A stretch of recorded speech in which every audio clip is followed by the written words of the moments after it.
भारत की प्रथम महिलाएं लेखिका आशा रानी वहोरा। और आज हम जानने जा रहे हैं श्रीमती भीकाजी कामा यानी भारत की प्रथम महिला क्रांतिकारी की जीवन कथा के बारे में। तो आइए शुरुआत करते हैं। भारत का स्वाधीनता संग्राम लंबे समय तक चलने वाला एक निरंतर संघर्ष, बलिदानों की एक लंबी कहानी, असंख्य वीर देशभक्तों द्वारा स्वतंत्रता की बलि वेदी पर जीवन की आहुति, स्वतंत्रता का नारा बुलंद करने वालों की टोलियां, लाठियां, गोलियां और पुलिस के बूटों की ठोकरें खाते हुए भी हंसते हंसते सीना तानकर आगे बढ़ती रहती थीं। नारियां भी पीछे ना रहीं, वे अग्रणी होकर भी चली।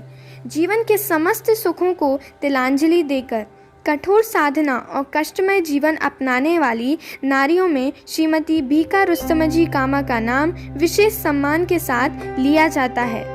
बम्बई के एक संपन्न पारसी परिवार में 24 सितंबर 1891 को श्रीमती कामा का जन्म हुआ था। वे श्री सौरभजी पटेल की 9 संतानों में से एक थीं। अलेक्जेंड्रिया गर्ल्स स्कूल में शिक्षा दिलवाकर उनके पिता ने पश्चिमी संस्कृति के बीच उनमें भरने का प्रयत्न किया, पर भीका तो भारत की पुत्री थी। तीव्र बुद्धि, जन्मजात प्रतिभा और संवेदनशील हृदय की स्वाभिमानी भीका अपने चारों ओर के भारतीय वातावरण से असंपृक्त कैसे हो सकती थी। भारतीयों की अपमानजनक जिंदगी उनके लिए असहाय थी। उनकी गरीबी उनसे देखी नहीं जाती थी। यह वह जमाना था जब स्त्रियों का, विशेषकर समृद्ध परिवार की स्त्रियों का घरों से निकलना, समाज सेवा के क्षेत्र में आना एक बड़ा साहस का काम था, पर भीका स्वयं को रोक न सके। शोरावस्था में ही भीका का ध्यान राजनीति की ओर आकर्षित हुआ। सन 1885 में भारतीय राष्ट्रीय कांग्रेस की स्थापना के बाद जब कांग्रेस का प्रथम अधिवेशन हुआ, तब उनकी अवस्था केवल 24 वर्ष थी।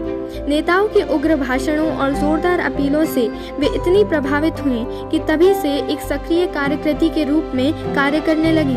जाति पात, धर्म संप्रदाय के भेदभाव बुलाकर उन्होंने सबसे पहले सभी तरह की स्त्रियों और महिला संस्थाओं के संगठन का बेड़ा उठाया।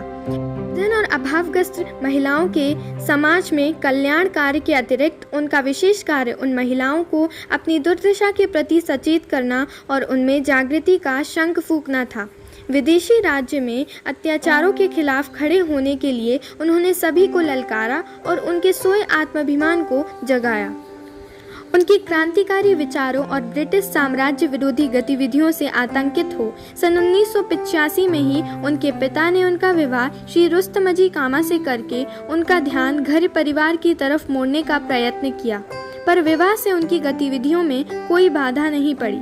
श्री कामा एक विद्वान और संपन्न पिता के पुत्र थे। प्रारंभ में उन्होंने श्रीमती कामा के काम में कोई रुकावट नहीं डाली। वे दोगुने उत्साह से काम में जुट गईं।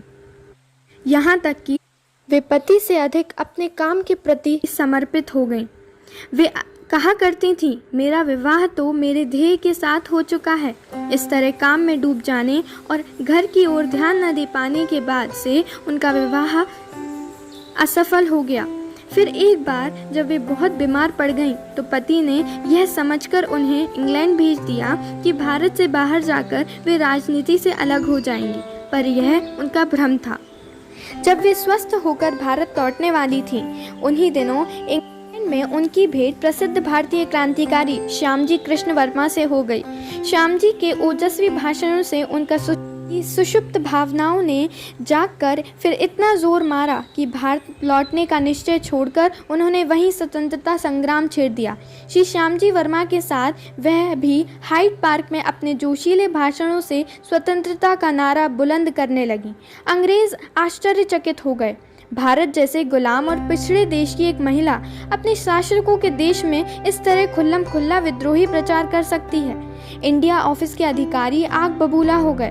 उन्होंने श्रीमती कामा को समझाया कि वे भारत लौट जाएं, नहीं तो उनके खिलाफ कार्यवाही की जाएगी, पर वे कहाँ मानने वाली थी। उन्होंने आंदोलन और तेज कर दिया। भाषणों का सिलसिला बंद न करने पर अधिकारियों ने उन्हें जबरदस्ती निकाल देने की धमकी दी, पर वह भी बेकार। आखिर जब श्रीमती कामा को गुप्त रूप से खबर मिली कि उनके खिलाफ कठोर कार्यवाही की जाने वाली है, तो वे इंग्लिश चैनल के रास्ते तुरंत फ्रांस पहुंच गईं और फिर पेरिस को उन्होंने अपना कार्यस्थल बना लिया। पेरिस में उनके घर क्रांतिकारियों का मुख्य आश्रय था। यहाँ भारत, फ्रांस और रूस के सभी भूमिगत क्रांतिकारी शरण पाते थे। ब्रिटिश अधिकारियों ने उनकी गतिविधियों से आतंकित होकर उनके भारत प्रवेश पर रोक लगा दी थी। इसीलिए श्रीमती कामा 35 वर्ष तक पेरिस में रही थीं। अंग्रेज अधिकारियों ने फ्रांस सरकार से उनकी प्रत्यर्पण की कई बार कोशिश की, पर असफल रहे। यदि फ्रांस द्वारा उन्हें ब्रिटिश सरकार को सौंप दिया जाता तो निश्चय ही वे गोली से उड़ा दी जाती। इस तरह फ्रांस सरकार से सुरक्षा का आश्वासन पाकर उन्होंने वंदे मातरम पत्र का प्रकाशन भी प्रारंभ कर दिया।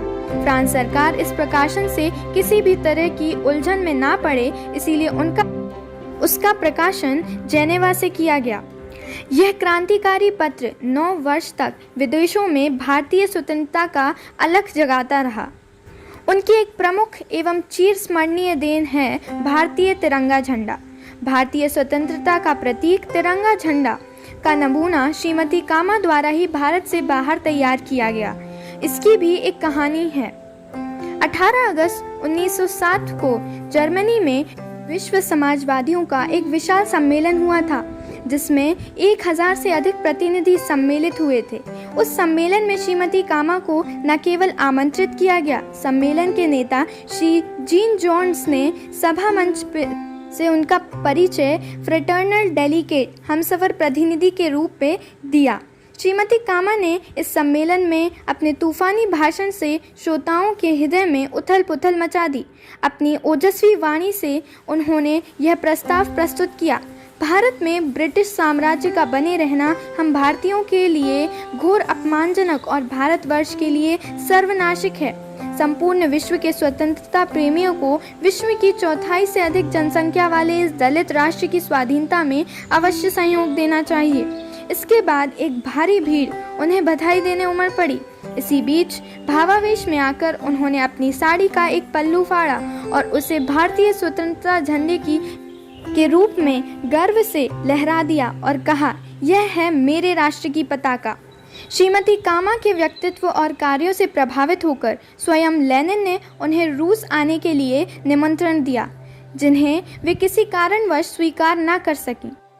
35 वर्ष तक भारत से निष्कासित रहकर निरंतर काम में जुटी रहने वाली इस निर्भीक महिला की वृद्धावस्था में स्वदेश लौटने की इच्छा इतनी बलवती हो गई कि राजनीति में भाग न लेने की ब्रिटिश सरकार की शर्त पर उन्होंने यह सोचकर स्वीकृति दे दी कि अब वे काम करने लायक नहीं रह गई थीं।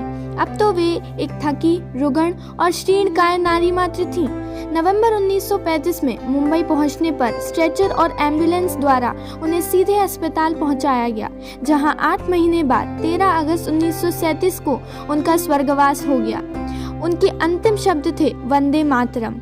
19वीं सदी में जबकि अंग्रेजों की शक्ति भारत या इंग्लैंड में ही नहीं सारे संसार में बढ़ी चढ़ी थी, और जब भारतीय पुरुष भी खुलकर ऐसे आंदोलनों में भाग लेने से डरते थे, एक नारी का इतना महान एवं साहसी कार्य करना सचमुच अद्भुत प्रेरणा और शक्ति प्रदान करता है।